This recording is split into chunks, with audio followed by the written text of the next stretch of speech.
वेळ प्रत्येकाची वेगळी असते. एका झाडाच्या फांदीवर दोन फळं लागलेली होती. दोघंही एकत्र वाढत होती. एकाच उन्हात, एकाच पावसात आणि एकाच डालीवर. काही दिवसानंतर त्यापैकी एक फळ जे आहे ते खूप छानपैकी पिकलं. पण मात्र दुसरं जे होतं ना, ते अजूनही कच्चं होतं. ते कच्चं होतं ना, त्या पिकलेल्या त्याला दुःख येऊन विचारलं, की "तू कसा काय लवकर पिकलास? आपण तर एकाच झाडावर एकाच वेळी आपण उगवायला सुरुवात केली आणि तू पिकलास, पण मी अजून कच्चाचा कच्चाच राहिलो." त्यामुळे तो उदास झाला.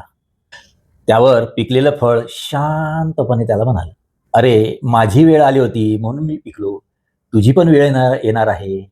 मग काही दिवसानंतर दुसरं जे फळ होतं ते देखील छानपैकी पिकलं.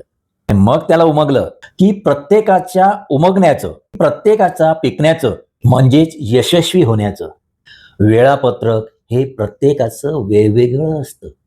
कारण सूर्य पण तोच असतो, पण त्याची उगवण्याची जी वेळ आहे, प्रत्येक ठिकाणी वेगवेगळी आहे.